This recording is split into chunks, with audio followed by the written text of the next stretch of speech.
We're starting the second presentation of BAC Talks 2026. For those of you who are just joining us, welcome to BAC Talks Day 1 as part of our Hive Week homecoming.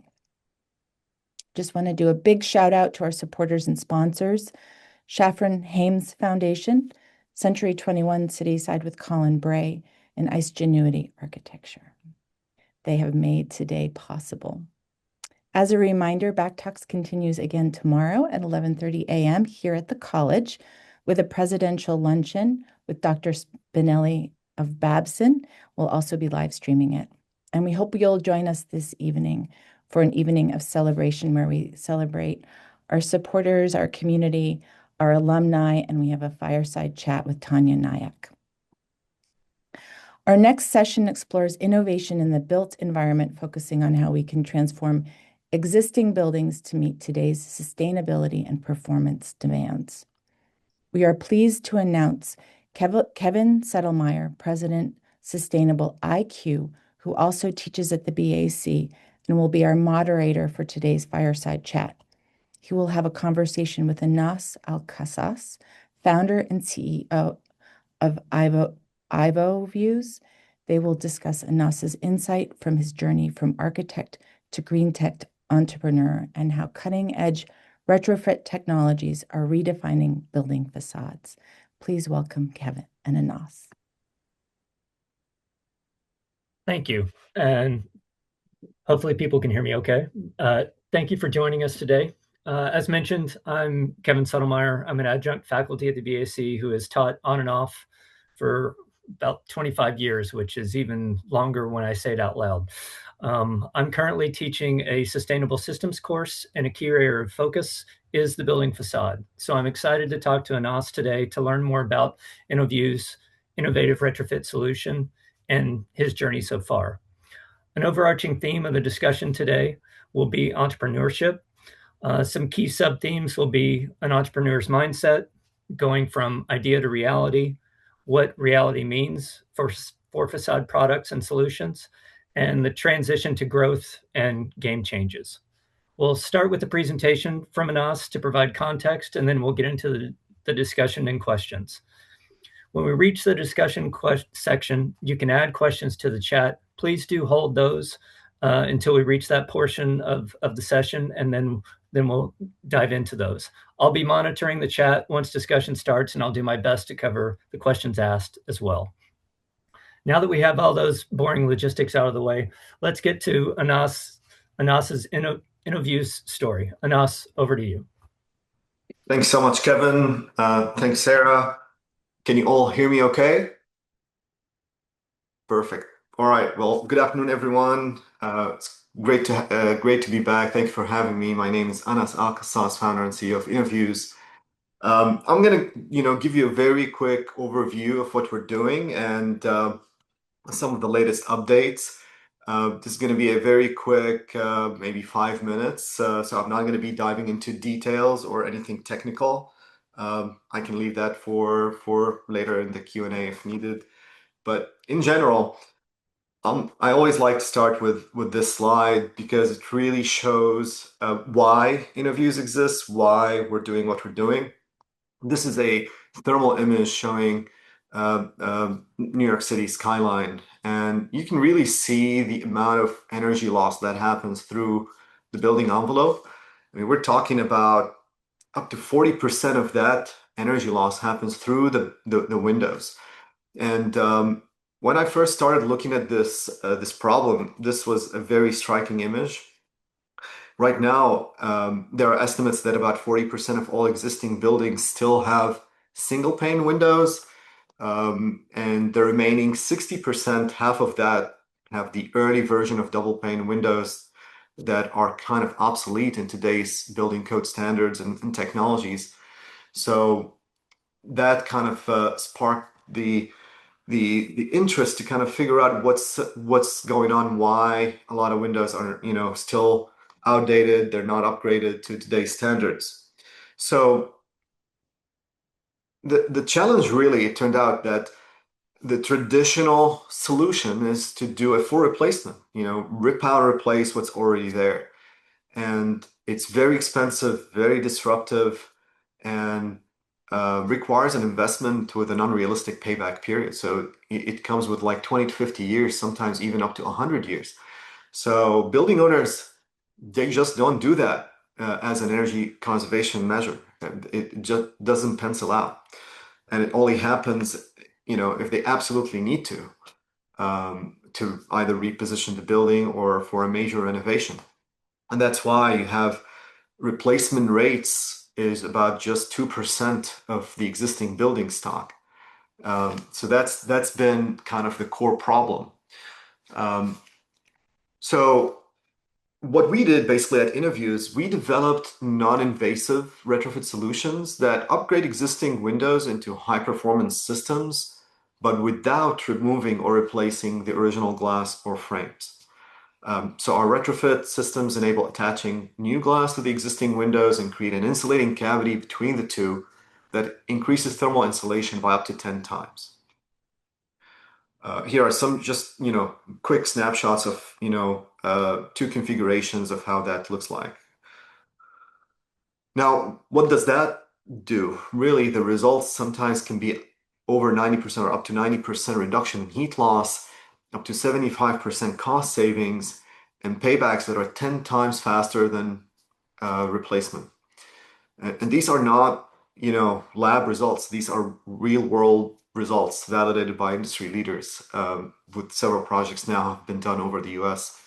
So, and then the beauty of what we're doing is that all our systems are glass agnostic. So we're not innovating or reinventing glass. What we're doing is engineering the systems around it. What makes it possible to integrate these new glass technologies without having to do any kind of invasive measures. So we can integrate, some of the advanced technologies like smart tinting, transparent photovoltaic, vacuum insulated glass at a fraction of the cost of having to remove or replace what's already there. Now, a lot of times people think, they look at our products, they look simple, they think it's just another glass panel, but really under the surface is highly engineered systems. Our prefabricated retrofits are a sophisticated integration of mechanical, thermal, and materials engineering. There's first a structural interface that allows secure attachment without drilling or removal. Second, our thermal and vapor management system controls insulation, condensation, and thermal stress, which is the core of our patents. And third, we have proprietary fabrication and installation tools that are refined over years of testing that make these retrofits scalable and repeatable with factory level precision. So over the years, so this kind of summarizes our progress to date. We've had deployments across the US, including at some high-profile buildings like the headquarters of the US Department of Energy, headquarters of Con Edison in New York, and headquarters of 3M in Minnesota. So you can see how this journey. A lot of times when we talk about software startups, you'll see that things are much faster versus like hardware startups or hard tech. So from 2017 to 2020, the first 3 years were pure R&D, technology, IP development. The focus was to validate the technology in the lab just to make sure the systems would work. We were pushing the envelope on multiple things in terms of building facade engineering. So there was a lot of risk at the time. Many people said that it's not going to work, it'll fail, it's impossible, things like that. So 3 years, we did a lot of development there and reiterations, and we failed multiple times. And we did a lot of work and testing at that period. Now, from 2020 to 2023, it was primarily about pilot deployments, testing the technology on real buildings in different climate conditions, different climate zones to make sure it works with different baseline systems as well. And that allowed us to validate the technology in the field, validate it with customers, that the customers want it, it solves their problem. We started generating some early revenue. And then 2024 was the first year we started doing commercial scale projects or commercial scale deployments. And that was a school in Wisconsin, and it was with an energy service company. And last year, that was where we started to scale up, and we did over 500% what we did the previous year. So it was a really strong year. There was also during the previous years from 2020 to 2023, uh, because of COVID and the impact on commercial real estate, that was a really tough time for the market for energy efficiency retrofits in general and for what we're doing. So that also made an impact. But last year was really good. We're seeing a rebound. And we're right now, 2026, at an inflection point where we're working on accelerating growth, and we have a very strong pipeline of interesting projects in the works right now. And it was interesting. Just a few weeks ago, we did an installation in Boston for Harvard for one of their buildings. So we were having, kind of like works in the Northeast, Boston, New York, and other places, and across the US in general. So yeah, that's all. I wanted to just give a quick overview of what we're doing, where we are now. Totally happy to answer any questions later. So hope this was helpful. Great. Thanks, Anas. And as I'll call myself a past facade engineer. I'm drooling to ask numerous questions and learn a lot more, but hopefully I'm going to pull back from diving us down the geeky rat hole to the nth degree, but we'll see how we go. One of the questions that I wanted to start with is I've also been involved in multiple startups along the way, and I'm always intrigued with the origins of the idea and what you researched and explored to form the idea. So when and how did it really start to click for you?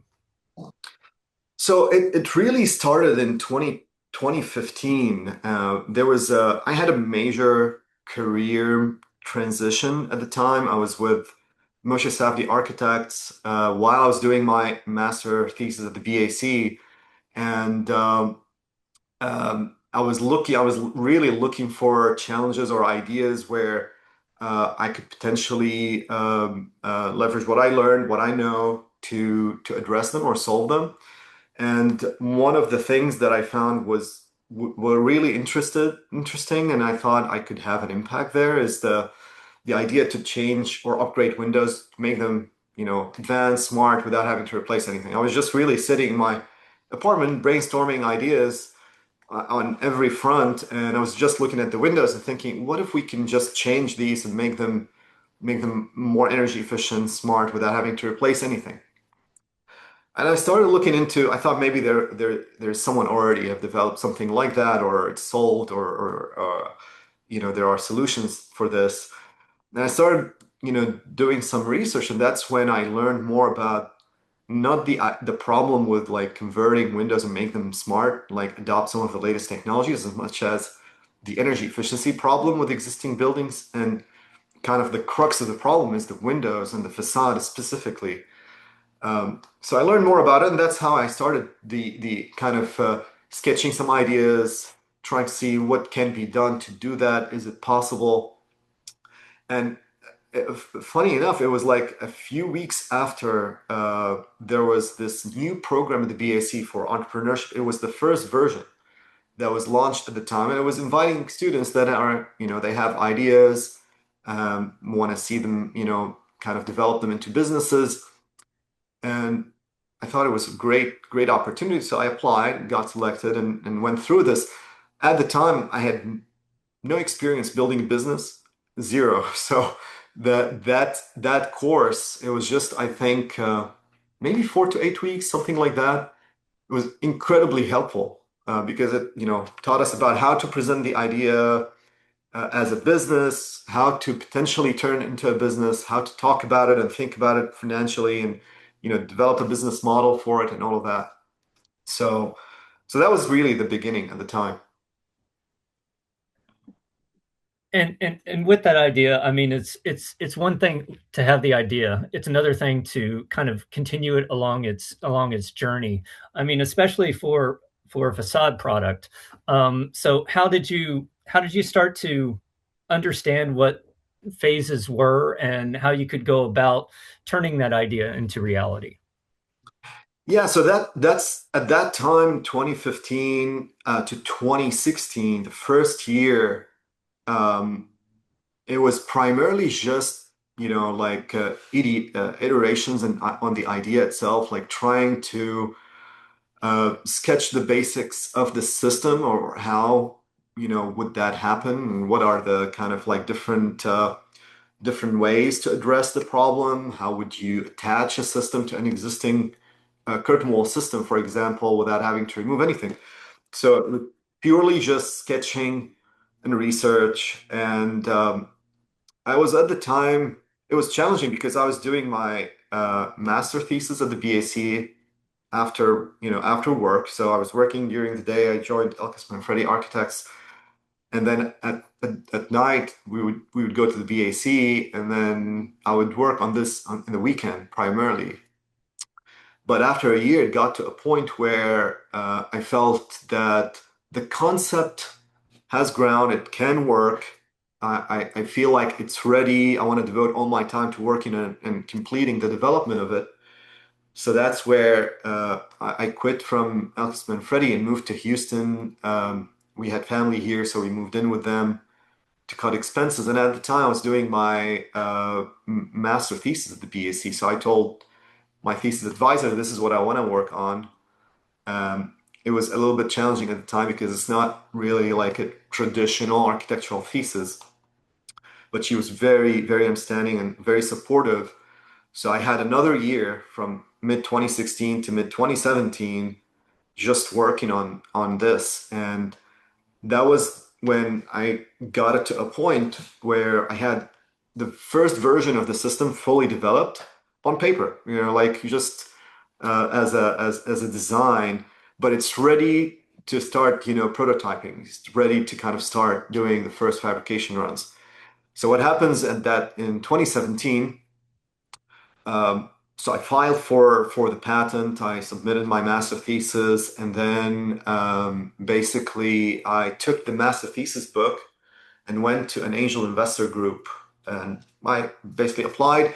And at the same time, I went to the Clean Tech Open, which is a major, clean technology accelerator. And I applied just to go through the 6 months program. It's like a mini MBA program tailored for your specific idea, and it was a life-changing experience. It was great in every sense. So that 6 months, at the end, uh, I won the national award, which secured some funding, about 50,000, and then got the first check from the Central Texas Angel Network, and that allowed me to start building the first prototypes, like do these aluminum extrusions and build the first prototypes and then do the testing at Intertech. So that was kind of like that first phase. That was mid 2017 to mid 2018. Well, and as you're telling that story, I'm envisioning all the doorways and barriers that you're having to break through to even get to that point. Oh I mean, yeah. another aspect is that retrofits are a very different animal from new construction. And I'm imagining that you're having to also educate folks along the way in that arena as well.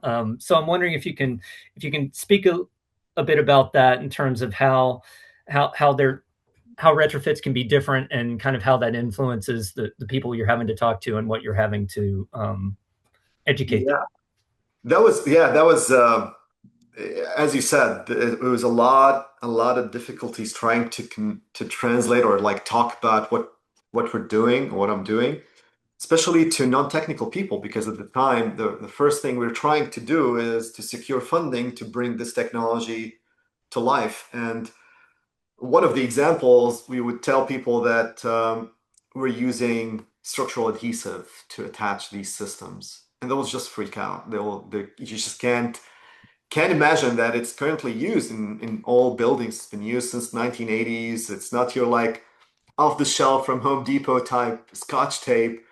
So that was one thing, and early presentations, the minute you mention this word, it will, a lot of people discredit you. So, going through iterations and how to present, a technical solution to non-technical audience, and kind of like going about it. There was a lot of trial and error there. Um, but then also, talking to even technical people in the industry, in the building industries, it's very slow to adopt new technologies. Adoption is really, really slow. Everyone is very risk averse. They don't want to try it. No one wants to be the first one. No one want to be the biggest project you've done. And even to date, if you see here on the screen, we started with really like one window and then a few windows and then a section of a floor and then a full floor and then a low rise and then mid rise. So you're going through step by step to gain credibility for people to trust that this solution works. And that's a lot of time. It takes a lot of time to go through all of that. So yeah, there was a lot of challenges along the way. And then even for us internally, like until we did the first testing in the lab, you can do a lot of simulation and performance simulation and all of that.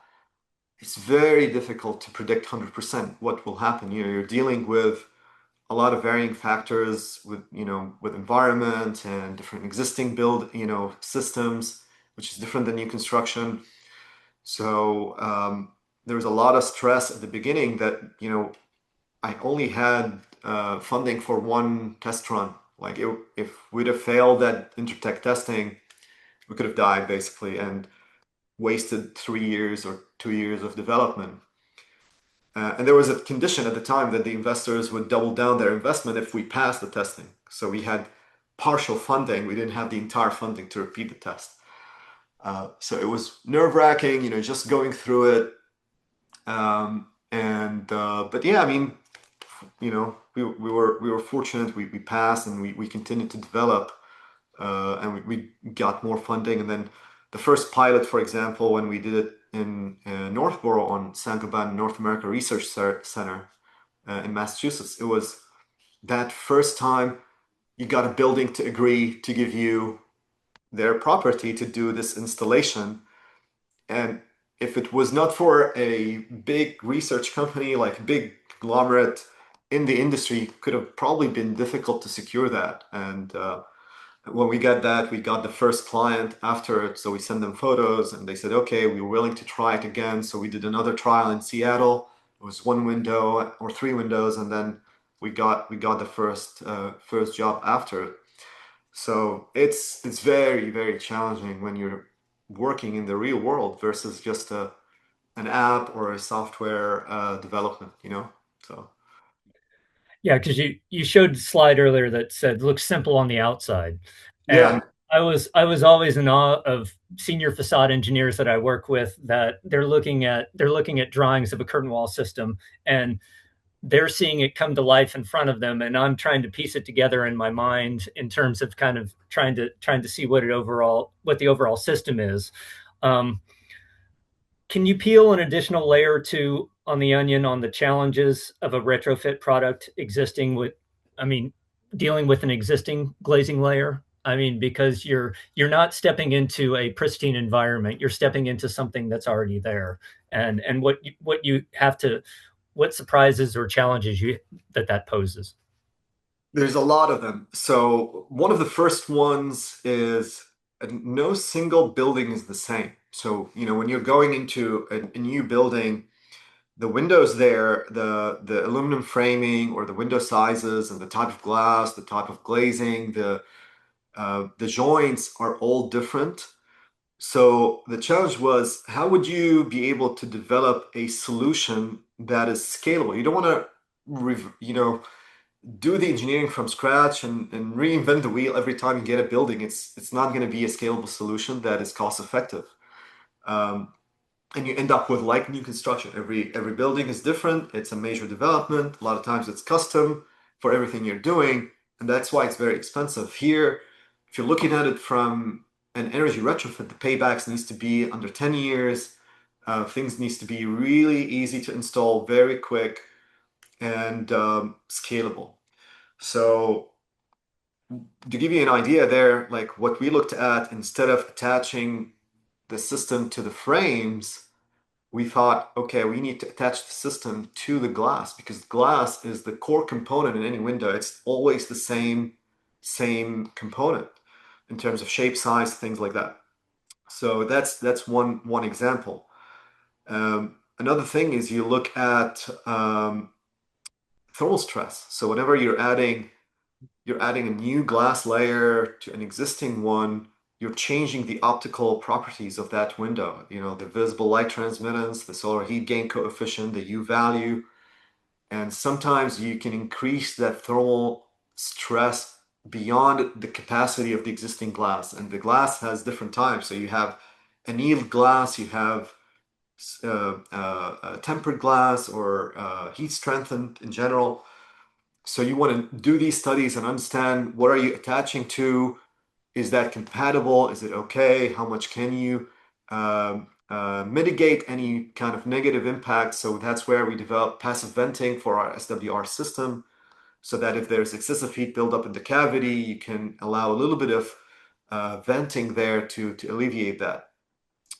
The other challenge is condensation. You look at, once you add an additional layer, you're trapping air that has moisture and you're sealing it. And then depending on the weather conditions, if you get very cold days and the air temperature touches a surface that is cold below the dew point, then it starts to condense on the surface, and that's a problem.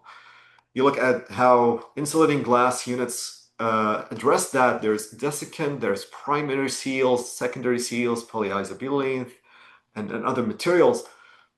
How would you do that on site? Like that's been a major challenge. And the problem is, you're not testing for like one day. You're testing for 20 years. So how would you simulate that? So there's accelerated weathering tests, but even these tests, each iteration is 6 months. It takes 6 months to get the results.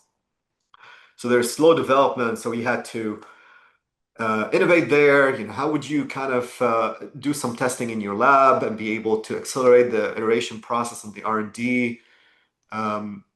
So there's a lot. I can, talk for an hour about different challenges, different things. But as you said at the beginning, people who don't know that, they think, okay, just take a glass panel, put it on a window. What would happen? We broke a lot of windows. We got condensation. There are things didn't work, didn't fit, and things like that. And even though, I come from the industry. I worked in facade engineering before joining the BAC, or I worked in the industry developing custom curtain wall systems for high-rise buildings. It's totally different when you're working on the existing building kind of situation. So Yeah. So what could go wrong? I mean, it's not like you have different climate zones to deal with either, or yeah. anything like that. So you've established that you're a patient person, and as we were discussing when we talked earlier, we've both been part of startups that have taken very different paths. Some startups pursue and secure large amounts of funding early on, while others take lower levels of funding and use a bootstrapping approach. Can you speak a bit about the path you've taken and why? Yeah, I mean, it was the latter. So I bootstrapped mostly the development. So you can see we've raised funding. We've raised about $6 million to date from angel groups, small venture capital, some strategic investors like Saint-Gobain or our manufacturing partners. We were really fortunate for that. But compared to other companies in the space that had to go through this, that have raised like tens of millions of dollars to bring the technology to market, were considered like bootstrapping. And it was for two reasons. One, it was just my ability as a foreign founder coming to the US at the time, no connections, no network, to be able to raise funding is very, very tough. versus someone who's already established here. There's no credibility. I was a solo founder, so that was very difficult. And the other thing, there's a lot of other factors as well. For example, had I moved to the Silicon Valley, it would have been maybe easier to raise funding than in Houston because the audience there is more, willing to take risks on new technologies versus, for example, in Houston, they needed you to have validation and some customers paying from the beginning. So it was really difficult. So we adopted the milestone-based approach for fundraising. So you get a little bit of money to validate the next milestone, you pass it, you go to the next one. So that was much easier. And however, the benefits there we found was really during the COVID era, basically 2020 to 2023. A lot of companies, unfortunately, that have raised a lot of funding and got to a point where they're spending a lot, they have a lot of overhead, hired a lot of people right from the beginning, got a big facility, there's big capex. When the market conditions changed, funding dried up, they couldn't raise more. And they're, by nature, startups are not profitable and they stay not profitable for several years. So you really rely on investor funding. They ended up dying. So that a lot of companies in the built environment, unfortunately, they went bankrupt and lost all of the capital that they've raised. So fortunately, we were able to stay alive because we were very nimble. We were adopted a very cost-efficient business model. We outsourced all of the capital-intensive parts. So we didn't have a facility for fabrication. We had a partner, and we paid them. So we had access to their facility, equipment, labor. Same thing for installation. We outsourced that to local partners. And because the value proposition of what we're offering is really strong, we were able to afford paying the additional markups for all these different partners and still offer a very cost-effective solution. That can, if you look at window facade replacement, you could be spending $150 to $300 per square foot. We're offering the same benefits for $30 to $60 per square foot. So that's dramatic change or difference. So that was possible to do. And now we're thinking about vertically integrating, the fabrication, parts of the fabrication process, and how would that look like. But if we had done that earlier, maybe we wouldn't be alive now. So that was good. That was helpful. Well, and it shows a lot about resilience and kind of, I mean, as you've described, your journey has all the makings of a dramatic movie in terms of the ups and downs and ins and outs. So I'm curious if there are other kind of pivot points that have presented themselves along the way, that how you kind of realize those, or realize that you needed to zig rather than zag. I mean, kind of those key decisions along the way, which don't always present themselves in a clear way, but if you get them wrong, it can lead to a very different outcome. Yeah. The most the hardest ones was really adapting to the changes in the market conditions. So what we're developing is the best fit is for commercial buildings and primarily office buildings, because you have a lot of glass area. So you have sometimes, or most of the times, like 40 to 50% window to wall ratio. So glass improvement in terms of thermal performance has a big impact, and you get the fastest results, the best return on investment, fastest payback, all of that. But same thing, we got the first customer in 2020, and that was March 2020. And when COVID hit, all building owners stopped investing anything. It was really a difficult time, and they were fighting to bring people back into the office. So all they cared about was just to make sure that the indoor air quality is good. So that was the only thing they wanted to invest in. And so at the time, it's not like we needed 1,000 customers to survive, but still it was very difficult because no one wanted. We had a couple projects, we were about to hit, a really big deal, and all of a sudden they all stopped. And at the time, you would think, what would you do?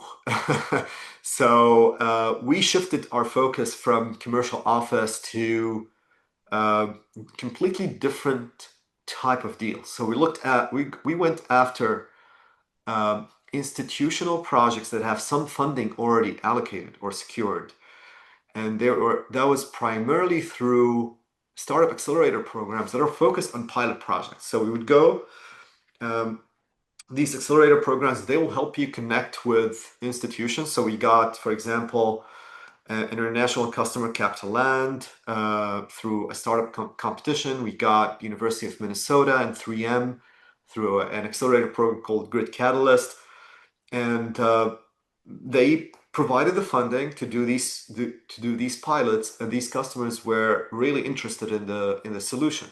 So that got us several projects to survive and pilots to test with funding, and allowed us to show traction and progress to investors as well. Um, Same thing then in 2024, what happened is we continued to shift focus now to the government sector. And that's when we got the headquarters of the U.S. Department of Energy. So our SWR system got selected as the basis of design. We've done all the studies, we've done the spec for the project, and it was supposed to be a great deal.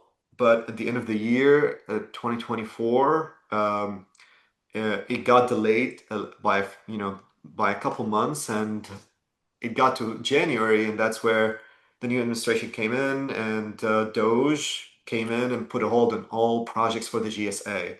Even though we're saving money for the building, when we're doing our project, because that building is going to continue to be conditioned, heating. They're spending a lot of money on heating and cooling, even if it's, half empty. Um, so that was a big hit for the ESCO market, for the government sector, and we had to transition to completely different market sector, which is the wish market: municipalities, universities, schools, and hospitals. And now we're back now last year, so we have a kind of like a diverse market. We still have some office buildings, some in the wish market, some in government. So yeah, you really need to adapt very quickly. Otherwise, the company could die. So it's not an easy decision. And yeah, it's hard to spot it sometimes. You think you're flowing, you're going with the status quo, and you need to have these kind of KPIs at the beginning just to be able to see where things are going and adapt and change quickly. And I can attest, having spent a lot of time in that Department of Energy building, it would benefit from that, because it's a very much an energy hog and an Yeah. uncomfortable building. But time is flying by quickly, and I can always ask numerous more questions. But if anyone that's joining us wants to ask a question, feel free. You can either put it in the chat or raise your hand, and I'll try and see. Or if you want to just ask the question, I'll I'll give folks a second if there's a question that they want to ask, or otherwise. My neighbor, David Silverman, please go ahead. Hey, neighbor. So how can I want to give you the opportunity to answer this question before you leave us. How can we sell your windows? Right? So I have how do I tell my cheap developer friends that they can replace the glass only instead of the frames, which, they would love to hear that. Not But even replace the glass. So we wouldn't replace right, right, any. right, right, Yeah. right. You're adding something. Yeah, I But, mean, yeah, it's the only other geeky technical question I had was that the frames themselves. If you have existing frames that don't have thermal breaks, or replacing the glass will help for sure, but you still have a problem. So kind of walk us through the process, and I'll probably have you in the office for lunch and learn. yeah, more than happy to do so. And anyone, if please feel free to reach out. Sometimes all we need is like the address of the building, and then on Google Earth, Google Maps, we'll be able to tell if it's a good fit and what kind of system, because we have different systems, different product configurations, which one would be a good fit. But on the frames question, you're absolutely right. But here's how to look at it. So we have solutions that cover the entire frame. So we'll give you full kind of new layer or envelope over the frames and glass, and improves the frame value by over 35%. So you get a thermally broken system. But we don't do it for every project. It's an evaluation of the investment versus the return. A lot of times you would see, like, if building owners, they have like a cap on what the investment return needs to be, or payback, if it's 3 years or 4 years or 5 years. We did a lot of energy modeling and cost benefit analysis studies, and sometimes to be able to improve the performance of the frame, you would, let's say, spend $5 per square foot extra. That does not translate into $5 extra in savings per square foot. So it extend the lifespan, or sorry, extend the payback period significantly. And it all varies depending on, like, the impact of the frame performance on the window. Like, to give you an example, if you're dealing with a 5 foot by 10 foot window and the frames represent about 5% of the total area of that window, the improvement would be minuscule, negligible. Versus if you're dealing with, let's say, a 2 foot by 2 foot, and the frames represent close to 30% of the window area. So that also plays a major role. So you want to see what's your 20% that gives you your 80% return or results in improvement. But again, that said, we have solutions that we've installed. Like, for example, for the DOE, if I can share my screen again, I can show you what we did for that. And we did the overlap mount SWR system. So this is the building. These are their existing windows, single glazed. They have a security film on them. And we turned them into triple glazed with the overlap mount. You can see our frames are covering their frames. They're also super compact, so it doesn't change the aesthetics. So here you can see these two are retrofitted, these two are not. And if you don't know that there is a retrofit installed, you can't tell the difference. It's very, very compact. And the very next day, you can see the difference. There's condensation on the existing ones. You can see it here more pronounced, but not on the one that is retrofitted. And here's the detail. So we've done all the thermal performance analysis, thermal stress, and fine-tuned exactly what the glass makeup needs to be. And our system is thermally isolated from the existing system. So there's no rigid connections. There's no metal connected to metal. And they're easily removable. We're using really interesting attachment techniques and methods and components to be able to achieve that. So that's an idea. Here's another one with Con Edison's headquarters. This here uses a new technology, vacuum insulated glass, that gives you 10 times the insulating value of a single pane. Here they no longer want to use the operable windows, so we did the overlap mount as well. We were able to show with testing over 90% reduction. So we went from R1 to over R9 in terms of performance. This is 3M's headquarters. Just another example real quick. This was the exterior system. Here they had window films. A lot of times people ask, well, you can do window film and you can improve performance. And that's really very limited improvement. And especially in colder weather climates, that really sometimes doesn't help unless you go for some of the advanced low E films, which gets closer to the cost of secondary windows.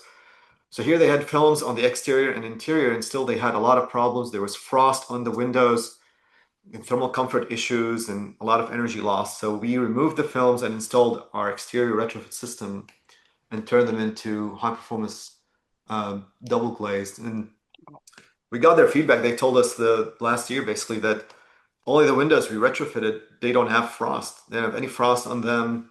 And there is like a major difference in temperature compared to the single pane ones next to them. So that was also great to see. So there's a lot of different methods and systems we have, or configurations, depending on what the building is, what the existing conditions are. We can adapt to it. All right, we can take Great questions, great presentation. We can take one more question and then we're going to take a break. I think, Marilyn, you have your hand up. Yes, it's really fascinating what you're doing. And I'm wondering if you could talk a little bit about the convergence of design and technology, both in education and when you go and work for an architect. Is there still some kind of bright line there? And how do you bridge the designers who feel they're designing a building with the people who really understand technology and who want to build that into the whole scheme? Great point. Thank you, Marlon. I want to say that from the start, the BAC is doing much better than any other school just by having the practice component. This is really what attracted me to the school at the beginning. That's the only school I applied to when I was, looking to come to the US because of that. Because when you're working on real projects, real challenges, and at the same time going through the academic kind of like education, it allows you to merge both of them and think about both of them at the same time. So that's already a great start. I would say the entrepreneurship program was another great, opportunity. The more we can have, I know it was maybe once, maybe it had happened again the following year, but this can become like a regular course taught, part of the main curriculum. I would say this would be super helpful because a lot of students, they have ideas, but they've never thought, about turning them into like a business idea, or like turn them into a venture, or like taking them to the real world, or how to even leverage creative skills and creative design skills that they have, they're learning about to solve some of the real world problems. And really, architects are great at doing that. They're constantly, every course, every project, they're addressing a new problem and solving it from the beginning. But what happens is that in the real world, a lot of times in new construction, you're working on a project per project. But if we can leverage these skills to address problems beyond just a one-off project, we could, you could have a lot of entrepreneurs that are architects and would be helping solve a lot of real world problems. So that's the other thing I would say. So, Great. Kevin, do you want to wrap it and then we can just go for it? Sure, I can. Thank you, Anas, for taking the time to chat today about the interesting journey you've had with INOVUES so far. And next time I'll ask the question about where you got the INOVUES name and how you came up with that, because naming companies is hard too. You've turned the idea from a high performance retrofit solution into a real product. And as the industry becomes more aware of it, I think you'll have some very interesting chapters to add to that journey. So thank you very much for the chat today. Thank you, Kevin. Thank you, everyone, for having me. Really I appreciate second it. that. Before folks jump off, one of the things in our strategic plan is to create an entrepreneurship and innovation by design institute here at the BAC, and it would build on exactly what you're talking about, Anas. So more to come on that. Just wanted to plant that seed for folks who are in the room who are excited about this direction. We have another talk starting at 2 o'clock. Please take a few minutes and come back and join us at 2. Remember to join us tonight on campus, a night of celebration. Tomorrow, BAC Talks is here in person at the BAC. We will also be live streaming. Thank you to all of you so much for joining today. It's great to hear from our amazing alum, Anas. Your work is so inspiring. And I'm just remembering from the Solar Decathlon, our biggest issue was glazing, and you are cracking that nut. Kevin, I remember you from back in the day, and it's great to have both of you helping us unpack just how entrepreneurship and innovation by design can take us to new places that we need to go. So thank you. Thank you.